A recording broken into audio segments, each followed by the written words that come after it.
नमस्कार, मैं हूं नवजोत रंधावा। अयोध्या में आनंद है जिसकी गूंज पूरे देश में सुनाई पड़ रही। तो चाय पर चर्चा में आज हम बात प्राण प्रतिष्ठा महोत्सव की करेंगे, जिसको लेकर अयोध्या में उत्सव का माहौल है और पूरा देश राममय है। नमस्कार, मैं हूं श्वेता झा। देखिए, राम भक्ति की बह रही बयार के बीच आज प्रकाश पर्व भी मनाया जा रहा है। सिखों के 10वें गुरु गोविंद सिंह का 357वां प्रकाश पर्व है। इसकी रौनक पूरे देश में दिख रही है। नमस्कार, मैं हूं आपके साथ गीतिका पंत। पूरे देश में भक्ति की बयार चल रही है। हम आपको पुरी के जगन्नाथ मंदिर के हेरिटेज कॉरिडोर के बारे में भी बताएंगे, जिसे आज भक्तों को समर्पित कर दिया गया है। ओडिशा के मुख्यमंत्री ने पूरे विधि विधान से इसका उद्घाटन किया। नमस्कार, मैं हूं शगुफ्ता। चाय पर चर्चा में स्वागत है आप सभी का। हम आपको दार्जिलिंग ले चलेंगे। यहां पर साल की पहली बर्फबारी की तस्वीरें आई हैं, वो दिखाएंगे। साथ ही शिमला में फैंसी ड्रेस आइस स्केटिंग प्रतियोगिता के बारे में बताएंगे, जिसमें भाग लेने वालों का अंदाज देखते ही बन रहा है अनोखा स्टाइल है। आइए शुरुआत करते हैं चाय पर चर्चा की। सबसे पहले बात अवधपुरी की। अयोध्या में रामलला की प्राण प्रतिष्ठा के विधि विधान का आज दूसरा दिन है। गणेश पूजन के साथ ही आज का अनुष्ठान शुरू हुआ है और सरयू तट पर पूजा अर्चना के बाद भव्य मंदिर में रामलला का आगमन हो रहा है। जी हाँ, देखिए, इस दौरान भक्तों का जोश और उत्साह देखते ही बन रहा है। अयोध्या में राम भक्तों ने सरयू के पावन जल को कलश में भरकर राम मंदिर तक पैदल यात्रा की और अब 18 जनवरी यानी कल रामलला मंदिर के गर्भगृह में विराजमान होंगे। देखिए रामनगरी की ये रौनक।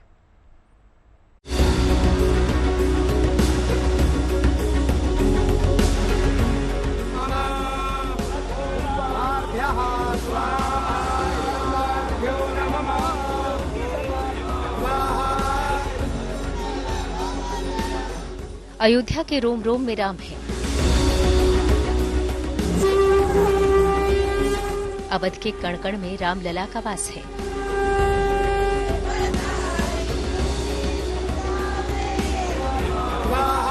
रामलला की प्राण प्रतिष्ठा से पहले विधि विधान का आज दूसरा दिन है।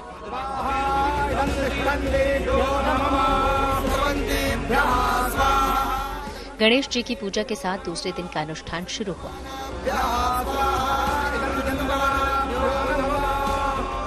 रामलला अब अपने भव्य मंदिर में विराजने वाले हैं। ऐसे में राम भक्तों का उत्साह और जोश देखते ही बन रहा है।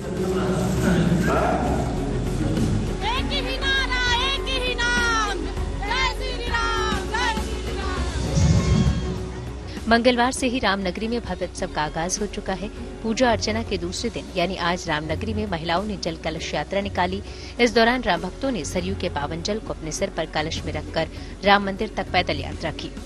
हम लोग जा रहे हैं सरजू जी से जल भर के जन्मभूमि पे, राम जन्मभूमि पे रखने के लिए। आज कुछ खास मौका में आज खास मौका है ही है। हमारे राम जी आ रहे हैं, स्थापित हो रहे हैं, विराजमान हो रहे हैं, तो इससे बड़ी खुशी और कोई कौन सी है। कुछ गा देंगी आप लोग? जी जी जी जी गा देंगी राम जी? हाँ। चैतही राम के नौमी तनौबती बाजे तनौबती बाजई हो राम राम लीन है हो राम लीन आवे तारे अयोध्या के ठाकुर अयोध्या के ठाकुर हो। प्राण प्रतिष्ठा की पूजा के दूसरे दिन रामलला अपने भव्य मंदिर में प्रवेश कर चुके हैं और अब 18 जनवरी से अधिवास प्रारंभ होगा और बुधवार को ही रामलला मंदिर के गर्भगृह में विराजमान होंगे। 19 जनवरी को सुबह केसराधिवास और धृताधिवास अनुष्ठान होगा और राम मंदिर में यज्ञ अग्निकुंड की स्थापना की जाएगी। 20 जनवरी शर्कराधिवास और पुष्पाधिवास कार्यक्रम होगा और गर्भगृह को अलग अलग नदियों के कलश जल से पवित्र किया जाएगा। 21 जनवरी को मध्याधिवास शय्याधिवास होगा। इसके बाद 22 जनवरी को प्राण प्रतिष्ठा कार्यक्रम के दौरान रामलला अपने भव्य मंदिर में विराजमान हो जाएंगी। रामलला की प्राण प्रतिष्ठा तक अयोध्या हर रोज उत्सव के रंग में डूबी रहेगी और अगले 5 दिनों तक रामनगरी में विशेष आयोजन होते रहेंगे। अयोध्या से श्वेता सिंह के साथ Samarth Srivastava, good news today. Ayodhya में रामलला की प्राण प्रतिष्ठा के अनुष्ठान के साथ ही भव्य रामलीला का मंचन भी शुरू हो गया है, जिसमें बॉलीवुड के कई दिग्गज कलाकार शामिल हैं। इसके साथ ही आर्टिस्ट भगवान राम और रामचरितमानस से जुड़ी पेंटिंग्स बनाने में जुटे हैं। जी हां, रामलला की प्राण प्रतिष्ठा के लिए भक्तों को अब अयोध्या पहुंचना और भी आसान हो जाएगा, क्योंकि आज से बेंगलुरु अयोध्या और कोलकाता अयोध्या के बीच उड़ान सेवा भी शुरू हो गई है।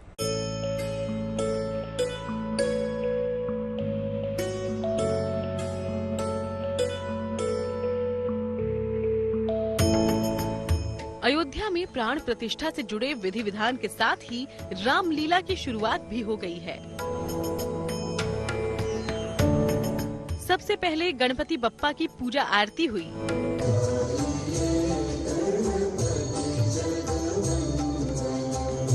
इसके बाद भगवान शिव और माता पार्वती के दृश्यों का मंचन हुआ।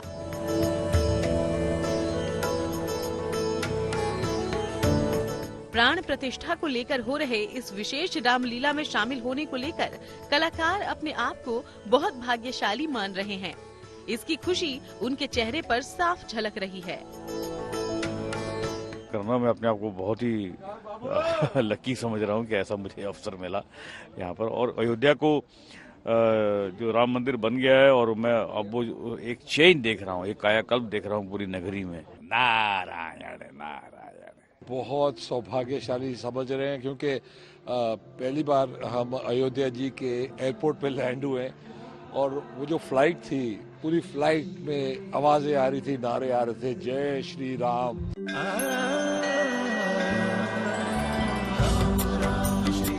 मंदिर निर्माण से अयोध्या का कायाकल्प हो चुका है। यहाँ एयरपोर्ट बनने से श्रद्धालु बेहद खुश हैं। आज बेंगलुरु अयोध्या और कोलकाता अयोध्या उड़ान सेवा भी शुरू हुई। दिल्ली से नागरिक उड्डयन मंत्री और लखनऊ से मुख्यमंत्री योगी आदित्यनाथ ने वर्चुअली इस सेवा का शुभारंभ किया। अयोध्या में यहाँ के निवासियों और श्रद्धालुओं की सुविधा के लिए ई बसों की सेवा भी शुरू की गई है। इसके जरिए राम भक्त मंदिर रूट की यात्रा भी कर रहे हैं। यही नहीं, अयोध्या में राम भक्तों को किसी तरह की दिक्कत नहीं हो, इसके लिए यूपी 112 का कंट्रोल रूम भी सेट किया गया है। इसमें 3 हेल्प डेस्क हैं। अयोध्या पूरी तरह राममय है। यहाँ मुंबई से आए 20 आर्टिस्ट भगवान राम और रामचरितमानस से जुड़ी पेंटिंग्स बनाने में जुटे हैं। ये लाइव आर्ट पेंटिंग है, राम के जीवन के ऊपर बनानी है। तो यहाँ पे टोटल 20 आर्टिस्ट आके पेंटिंग्स बना रहे हैं कि राम के जीवन पे। मैंने राम के विवाह का अवसर का चित्रण किया है।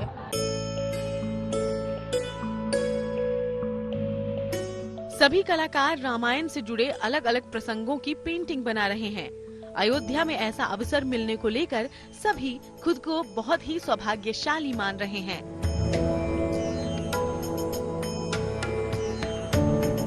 अयोध्या से समर्थ श्रीवास्तव के साथ bureau report, good news today. देखिए, रामलला के स्वागत के लिए राम भक्त पूरी तरह से तैयार हैं। देश भर से श्रद्धालु अयोध्या धाम पहुंच रहे हैं। कोई स्केटिंग करते हुए तो कोई साइकिल चलाकर अयोध्या पहुंच रहा है। बिल्कुल, अयोध्या में भक्त ही नहीं बल्कि साधु संत भी बड़ी तादाद में पहुंच रहे हैं। रायबरेली से चाबी बाबा तो महाकाल की नगरी उज्जैन से राम भक्त श्री कृष्ण की पोशाक में अयोध्या पहुंचे हैं। देखिए राम भक्तों का उत्साह।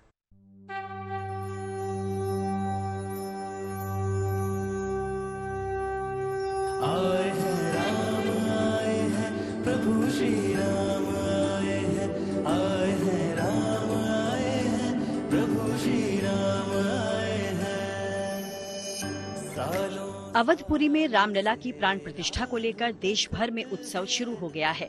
देश के कोने कोने से राम भक्त अपने आराध्य के स्वागत में अयोध्या पहुंच रहे हैं। सालों साल से वाराणसी की रहने वाली सोनी चौरसिया भी रामलला की प्राण प्रतिष्ठा में शामिल होने के लिए स्केटिंग करते हुए काशी से रामनगरी के लिए रवाना हो चुकी हैं। खास बात ये कि सोनी 228 किलोमीटर का सफर स्केटिंग करते हुए 4 दिनों में पूरा करेंगी। बाबा विश्वनाथ और काल भैरव के आशीर्वाद के बाद सोनी अयोध्या के सफर पर निकल पड़ी हैं। काशी धाम से बाबा विश्वनाथ का दर्शन करके अयोध्या धाम तक जाने की ये जो हमारे मन में संकल्प आया, हमारे गुरु के वजह से जिनके मन में ये आया कि जब तुम्हें आमंत्रण मिला है अयोध्या 22 तारीख के लिए, तुम्हारा सौभाग्य तो क्यों न तुम स्केट से जाओ। जो इतने लोग मुझे सपोर्ट करके बनारस से भेज रहे हैं, 228 किलोमीटर की दूरी है जिसको मैं 4 दिन में शुरू करूंगी। आज 17 तारीख है और आज से गणेश पूजन प्राण प्रतिष्ठा मंदिर के लिए प्रारंभ हो रहा है, इसलिए आज का दिन चयन किया गया है। रामलला के प्रति आस्था और लगन ऐसी कि भक्त अपने आराध्य की एक झलक पाने को ललायित हैं। राम भक्त गणेश दिव्यांग होने के बावजूद भी 30 दिन लगातार साइकिल चलाकर मुंबई से अयोध्या पहुंचे हैं और 22 जनवरी को प्रभु श्री राम के दर्शन पूजन के बाद फिर से साइकिल से ही वापस मुंबई लौटेंगे।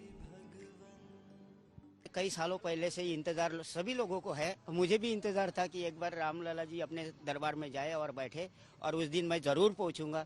फाइनली आज मैं 13 तारीख को यहाँ पहुंच गया था और 22 तारीख तक मैं यहाँ पे हूँ और दर्शन करके ही जाऊंगा। अब आपको रायबरेली के चाबी वाले बाबा से मिलवाते हैं जो जन चेतना धर्म रथ लेकर अयोध्या पहुंचे हुए हैं। चाबी वाले बाबा बताते हैं कि उन्हें ये चाबी 2008 में भगवान की कृपा से मिली है। कुछ अनुभव किया जा सकता है, महसूस किया जा सकता है, और ये बड़ी साधना की बात है। हर व्यक्ति के लिए ये केवल एक प्रतीक मात्र है, किंतु मैं एक 5 मई 2008 को जब से मेरे को ये चाबी प्राप्त हुई है, तब से मैं इस चाबी को भारत में घुमा रहा। अवधपुरी में उत्सव विशेष है तो भक्त भी अलग अलग स्वरूप में मिल रहे हैं। महाकाल की नगरी उज्जैन से अयोध्या पहुंचे राम भक्त श्री कृष्ण की वेशभूषा में नजर आए। मेरे को ये लग रहा है कि जैसे स्वर्ग में आ गए हैं। पूरी अयोध्या राम में हो गई है। पूरी दुनिया नजरों से देख रही है अयोध्या की तरफ कि हे भगवान पृथ्वी के, तू 500 वर्षों बाद कब बैठेंगे उस पे सिंहासन पे। आगरा के प्रिंस और उस्मान भी रामलला की प्राण प्रतिष्ठा में शामिल होने के लिए पैदल यात्रा पर निकल पड़े हैं। प्रिंस और उस्मान दोनों अच्छे दोस्त हैं और समाज को एक नया नजरिया देने की कोशिश में अयोध्या के लिए पैदल ही निकल पड़े हैं। कि जैसे कि मैं उस्मान भाई के साथ में बहुत टाइम से जुड़ा हुआ हूँ और हम दोनों एकत्रित होके हमने जो ये डिसाइड किया है पद यात्रा का 22 जनवरी को प्राण प्रतिष्ठा में सम्मिलित होने का, तो मैं भी यही चाहता हूँ कि मेरे हिंदू और मुसलमान भाई दोनों एकत्रित रहें और हमेशा प्यार बनाए रखें। देश भर से राम भक्तों की टोली अयोध्या पहुंच रही है और बेसब्री से राम भक्त 22 जनवरी की उस शुभ घड़ी का इंतजार कर रहे हैं जब रामलला अपने भव्य राम मंदिर में विराजमान होंगे। अयोध्या से समर्थ श्रीवास्तव, वाराणसी से रोशन जायसवाल और आगरा से अरविंद शर्मा के साथ bureau report, good news today.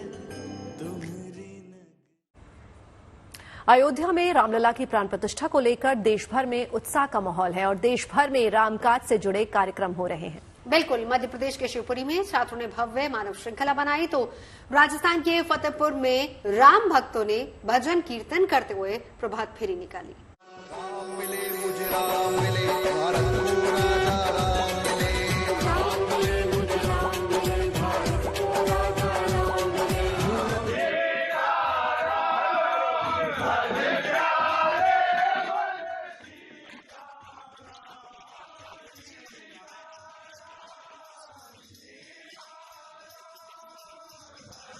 Ram मिले मुझे, राम मिले, भारत को राजा राम मिले।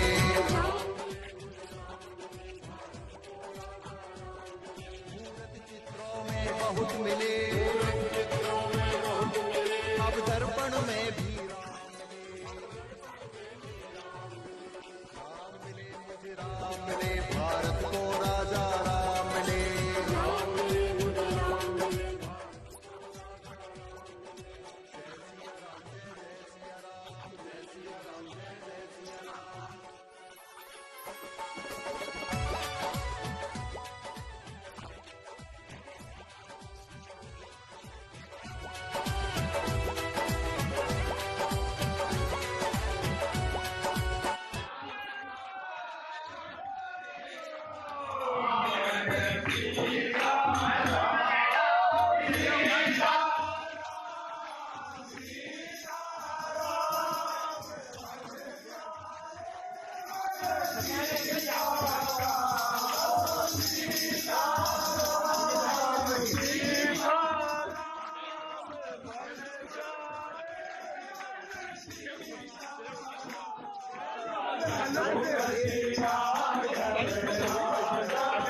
राम की प्राण प्रतिष्ठा हो रही है, उसी उपलक्ष्य में 5 दिवसीय आज प्रभात फेरी का शुभारंभ किया गया था, जो सारनाथ जी के मंदिर से होके मंडावा रोड और पूरे मोहल्ले में घूमते हुए राम भक्तों की टोली के साथ यहाँ पर पहुंची है। और ये क्रम लगातार 5 दिन चलने वाला है। 22 तारीख को इसका समापन होगा।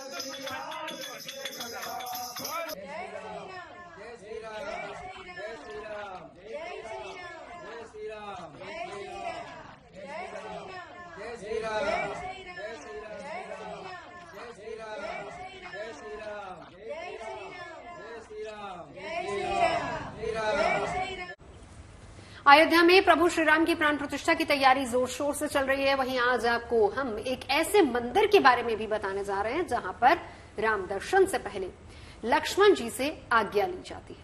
बिल्कुल, आपको एक ऐसे राम भक्त से भी हम मिलवाएंगे जिनको राम नाम लिखने से खुशी मिलती है। उन्होंने सिया राम से मिलाकर अवधि में रामचरितमानस भी लिखा और पूरी सुंदरकांड भी। इनकी राम भक्ति की पूरे इलाके में चर्चा है।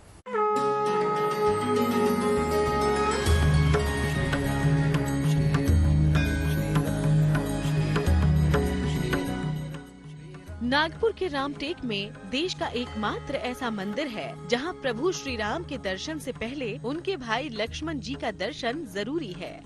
उसके बाद ही प्रभु श्री राम और माता जानकी के दर्शन होते हैं, जबकि यहाँ हनुमान भी हैं और उनके दूत भी। मंदिर को करीब 1.5 से 2000 साल पुराना माना जाता है। कहा जाता है कि प्रभु श्री राम वनवास के दौरान यहाँ आए थे, अगस्त्य ऋषि के आश्रम में रहे थे। ऐसी मान्यता है कि इस पहाड़ी पर ऋषि मुनि तपस्या करते थे और मायावी शक्तियाँ उन्हें परेशान करती थीं। तब श्री राम ने ऋषियों की मदद की थी। जितने जो मायावी राक्षस होंगे उनका सर्वनाश करेंगे, इसलिए रामटेक नाम गिरा हुआ है। हाँ, और यहाँ से फिर नासिक पंचवटी गए। रामटेक को रामगिरी भी कहा जाता है। हालांकि कालांतर में इसका नाम रामटेक ही हो गया।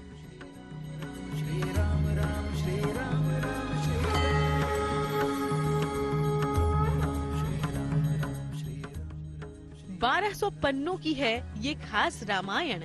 इसके हर एक अक्षर में बसते हैं सिया राम। श्री राम की अविरल भक्ति के उदाहरण बने हैं बैतूल के केदार सिंह चंदेल, जिनके घर की दीवारें भी भजती हैं श्री राम।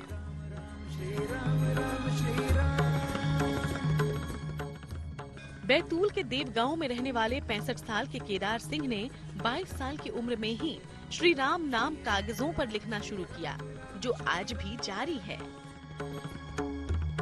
केदार सिंह पूरा सुंदरकांड भी लिख चुके हैं। केदार सिंह की भक्ति यही नहीं रुकी और सिया राम के अक्षरों को जोड़कर रामचरितमानस लिखने का ख्याल आया। उनकी आस्था ने ये काम 8 साल में पूरा करके दिखाया और उनकी राम भक्ति की चर्चा चारों ओर है। अयोध्या से कागज मंगवाते थे, वहाँ राम नाम की बैंक है, उसमें हम कागज भर भर के भिजवाते थे।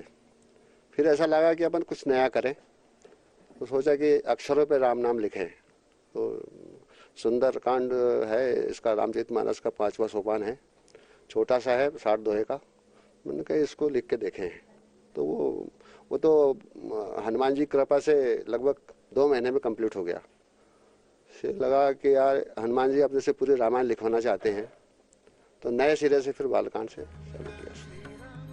अब जब अयोध्या में बने मंदिर में प्रभु श्री राम की प्राण प्रतिष्ठा होने जा रही है, ऐसे में उनकी चाहत है कि अवधी भाषा में लिखी गई उनकी रामचरितमानस की एक प्रति अयोध्या भी जाए। नागपुर से योगेश पांडे और बैतूल से राजेश भाटिया के साथ bureau report, good news today. देखिए, रामनगरी अयोध्या में 22 जनवरी को होने वाले रामलला के प्राण प्रतिष्ठा कार्यक्रम को लेकर पूरे देश में एक्साइटमेंट देखी जा सकती है, उत्साह देखा जा सकता है। इस महा आयोजन को लेकर देश में आस्था और श्रद्धा चरम पर है। प्रधानमंत्री नरेंद्र मोदी भी सोशल मीडिया पर लगातार भगवान राम से जुड़े भजन हर दिन शेयर करते हैं। बिल्कुल, और फिर एक नया भजन शेयर हुआ है। प्रधानमंत्री नरेंद्र मोदी ने आज लता मंगेशकर का श्लोक सोशल मीडिया पर पोस्ट किया है। इसे पोस्ट करते हुए प्रधानमंत्री मोदी ने लता जी को याद किया। लता जी के परिवार के मुताबिक ये उनका रिकॉर्ड किया गया आखिरी श्लोक है।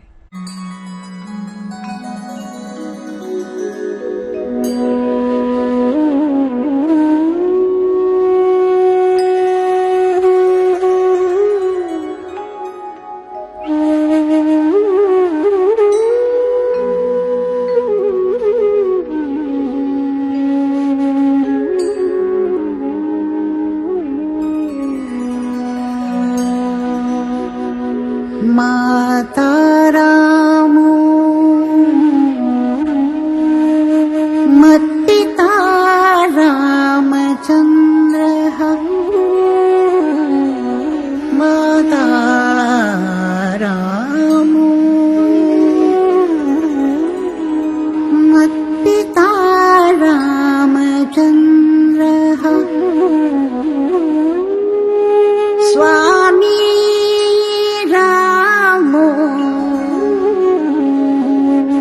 मत्सखा रामचन्द्रः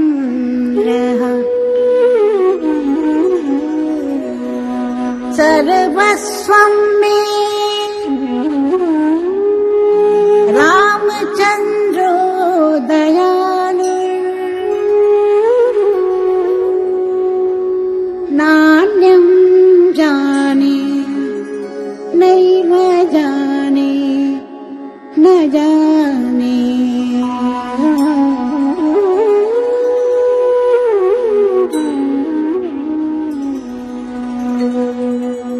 श्री राम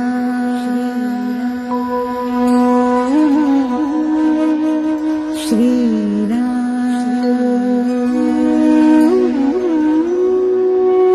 श्री राम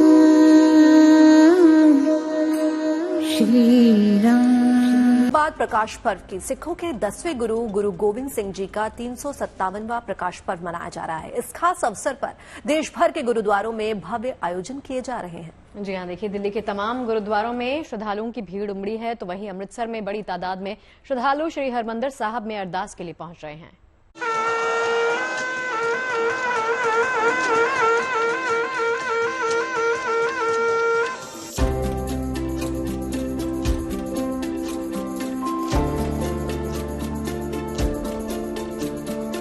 रोशनी से जगमगाए गुरुद्वारे, फूलों से सजी गुरु की पालकी, ढोल नगाड़ों से गूंज रहा अमृतसर का आसमान। देश भर में श्री गुरु गोविंद सिंह की 357वीं जयंती का उत्सव धूमधाम से मनाया जा रहा है। सिखों के 10वें गुरु गोविंद सिंह का जन्मदिन प्रकाश पर्व के तौर पर मनाया जाता है। इस अवसर पर देश ही नहीं दुनिया भर में गुरुद्वारे रोशनी में जगमगा रहे हैं, फूलों से महक रहे हैं। श्रद्धालु उत्साह और उल्लास के रंग में रंगे हैं और इस दौरान कानों में अमृत रस घोलती गुरबाणी गूंज रही है। प्रकाश पर्व को लेकर श्रद्धालुओं में खासा उत्साह दिख रहा है। श्री गुरु गोविंद सिंह ही जी वो ही गुरु थे, सिखों के 10वें गुरु थे, जिन्होंने खालसा पंथ की शुरुआत की और श्री गुरु ग्रंथ साहिब को पूरा किया। और उन्होंने उसके बाद बताया कि 10वें गुरु के बाद सिर्फ गुरु ग्रंथ साहिब को ही पूजा जाएगा, उन्हें ही सिखों का गुरु माना जाएगा। और आज के दिन सभी जो सिख धर्म को मानने वाले लोग हैं वो गुरुद्वारों में आके आराधना करते हैं, संकीर्तन करते हैं। आज ही के दिन विशेष प्रकार के लंगर भी लगाए जाते हैं। गुरुद्वारे में आज के दिन काफी भीड़ देखने को मिलती है। सुबह से ही लोग जो है वो घरों में अपनी अरदास करने के बाद, कड़ा प्रसाद ग्रहण करने के बाद गुरुद्वारे में आते हैं, कीर्तन सुनते हैं और अपने गुरु के दिखाए हुए रास्ते में चलने के लिए आगे प्रार्थना करते हैं। सिख समुदाय का महान पर्व प्रकाश पर्व, वो पर्व जो मन की बुराइयों को दूर करता है, हर तरफ रोशनी फैलाता है, बुराई का अंधेरा मिटाकर अच्छाई और सच्चाई से प्रकाशित करता है। प्रकाश पर्व पर देश विदेश से श्रद्धालु सच्चखंड श्री हरमंदिर साहिब के दर्शन के लिए अमृतसर पहुंच रहे हैं। यहाँ पवित्र सरोवर में स्नान कर श्रद्धालुओं ने गुरु का आशीर्वाद भी लिया। वहीं देश भर में आज नगर कीर्तन का भव्य नजारा भी देखने को मिल रहा है। तस्वीरें अमृतसर की हैं। यहाँ जब गुरुद्वारे से नगर कीर्तन निकला तो बैंड बाजे और ढोल नगाड़े ने समा बांध दिया। अमृतसर से अमित शर्मा और दिल्ली से अनामिका गौड़ के साथ bureau report, good news today. और अब आपको जगन्नाथपुरी धाम लिए चलते हैं, जहां पर भक्तों को आध्यात्मिक सौगात मिली है। ओडिशा के मुख्यमंत्री नवीन पटनायक ने श्री जगन्नाथ मंदिर कॉरिडोर का आज उद्घाटन किया और भक्तों को समर्पित किया। आपको बता दें कि इस कॉरिडोर में एक बार में 6000 भक्त परिक्रमा कर सकेंगे। इसके साथ ही जगन्नाथ कॉरिडोर में भक्तों की सुविधाओं का भी खासा ख्याल रखा गया है। देखिए जगन्नाथ मंदिर का ये भव्य कॉरिडोर।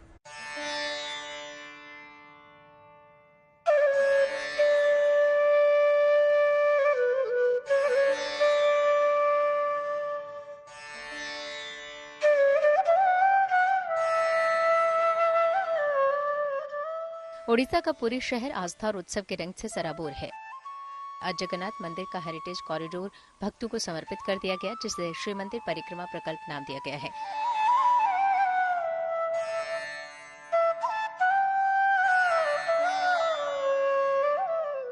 ओडिशा के मुख्यमंत्री नवीन पटनायक ने पूरे विधि विधान से इसका लोकार्पण किया। भगवान जगन्नाथ मंदिर को उनके मौसी के घर से जोड़ने वाले इस पवित्र गलियारे के निर्माण पर करीब 800 करोड़ रुपए का खर्च आया है। मंदिर के चारों तरफ 75 मीटर में विकसित किए गए इस परिक्रमा प्रकल्प भव्यता से परिपूर्ण है।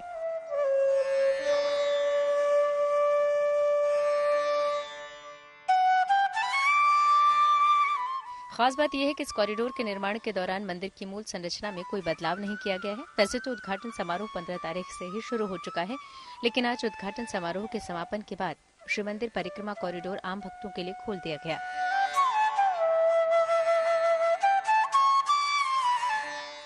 आज तक इस गलियारे में भक्तों की सुरक्षा और सहूलियत का विशेष ख्याल रखा गया है।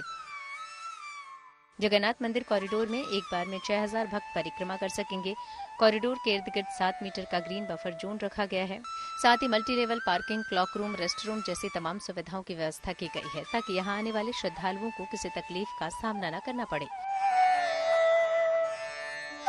12वीं सदी के इस विश्व प्रसिद्ध मंदिर की रौनक अब देखते ही बन रही है। इसे श्री मंदिर हेरिटेज कॉरिडोर प्रोजेक्ट भी कहा जा रहा है, क्योंकि इस परियोजना में समुद्र तट विकास, पूरी झील और नदी पुनरुद्धार जैसी योजनाएं भी शामिल हैं। यानी इस परिक्रमा पथ का महज धार्मिक, आध्यात्मिक ही नहीं, प्राकृतिक संरक्षण से भी खास संबंध है। Bureau report, good news today. दिखाते हैं बर्फबारी की खूबसूरत तस्वीरें। दार्जिलिंग में साल की पहली बर्फबारी हुई है, वो भी जबरदस्त। बर्फबारी के बाद हर तरफ सफेद चादर बिछी नजर आ रही है। पेड़ पौधे हो या फिर गाड़ियां, घर से लेकर रास्तों तक में बर्फ ही बर्फ दिखने लगी है। ऊंचाई वाले क्षेत्रों में बर्फबारी हो रही है, जिसके चलते तापमान में गिरावट दर्ज की गई है, जिससे ठंड और ज्यादा बढ़ गई है। लेकिन इस मौसम में बर्फबारी के लिए तरस रहे पहाड़ों के बीच ये तस्वीर वहां के लोगों के लिए सुकून देने वाली है।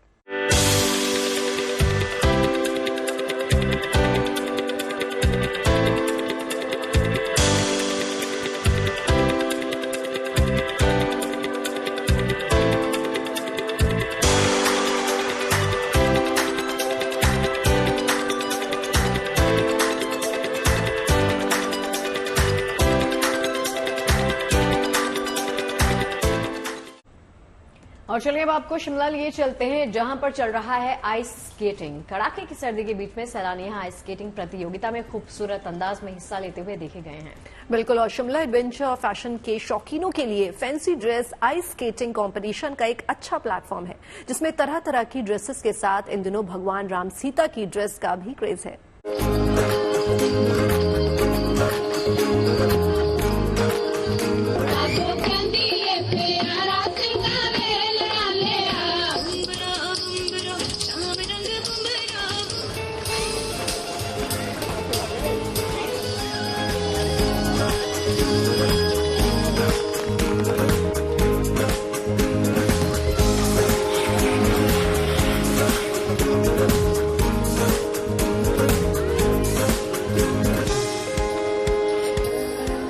शिमला में 6 साल बाद लौटा सालाना जिम खाना। आइस स्केटिंग रिंग में फैंसी ड्रेस कंपटीशन का जलवा।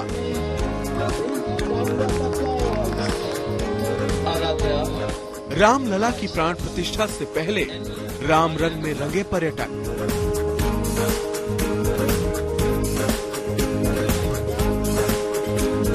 शिमला के आइस स्केटिंग क्लब में वार्षिक जिमखाना का आयोजन किया जा रहा है। मौसम की बेरुखी के चलते बीते 6 साल से यहाँ ये आयोजन नहीं हो पा रहा था। इस बार कड़ाके की सर्दी के बावजूद बड़ी संख्या में स्केटर्स प्रतियोगिताओं में हिस्सा ले रहे हैं। दर्शकों के साथ प्रतियोगिताओं में हिस्सा ले रहे प्रतिभागियों के लिए fancy dress ice skating competition विशेष आकर्षण का केंद्र बना। कोई भारत माता तो कोई सैनिक तो किसी ने तो परी की ड्रेस पहन रखी थी। आइस स्केटिंग रिंग के अंदर भी अयोध्या में होने वाले रामलला के प्राण प्रतिष्ठा समारोह की झलक देखने को मिली। Fancy dress ice skating competition में कुछ बच्चे भगवान राम और माता सीता की ड्रेस में भी नजर आए। मेरी मम्मा ने डिसाइड करा था कि मैं राम जी बनूं, क्योंकि ये लेटेस्ट टॉपिक और ये न्यूज़ में भी चल रहा है, तो मेरे हिसाब से मैं अपने कल्चर को फॉलो कर रही हूँ। क्योंकि आप यहाँ देख सकते हैं सब स्पाइडरमैन वगैरह वगैरह बने हैं, पर रियल हीरो तो श्री राम ही थे। विंटर कार्निवाल में हर आयु वर्ग के बच्चे तो थे ही, बड़े भी मस्ती करते नजर आए। फैंसी ड्रेस कंपटीशन के साथ यहाँ आइस स्केटिंग रिंग से गानों की धुन भी सुनाई दी।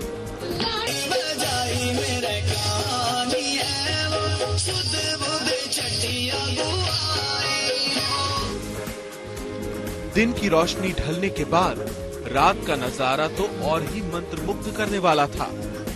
हाथों में मशाल थामे आइस स्केटिंग रिंग में स्केटर्स की कलाबाजियां हर किसी को अपनी ओर खींचती नजर आईं।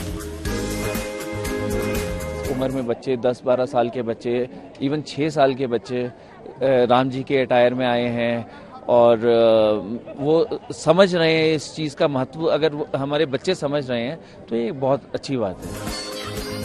शिमला में इस साल हुई अच्छी बर्फ से पर्यटक तो खुश हैं ही, होटल कारोबारियों के चेहरे भी खिले हुए हैं। पर्यटकों के मनोरंजन के साथ ही पर्यटन से जुड़े लोगों के लिए ये मौसम किसी सौगात से कम नहीं है। Bureau report, good news today. देखिए, कहते हैं कि मंजिल पाने का कोई सही वक्त नहीं होता, बस लगन और मेहनत से अपना काम करते रहो, मंजिल तुम्हारे कदमों में होगी। बिल्कुल, जो वक्त के हिसाब से अपने आप को ढालता है वही समय के साथ कदम से कदम मिलाकर चलता है। क्या बात है। देखिए, बिल्कुल सही कहा। मुसीबतों में जो लोग मुस्कुराते हैं ना, वो मुश्किल वक्त भी बड़ी आसानी से गुजार देते हैं। तो ऐसे अच्छे विचारों और पॉजिटिव खबरों के साथ कल फिर हम आएंगे आपसे मिलने चाय पर चर्चा में।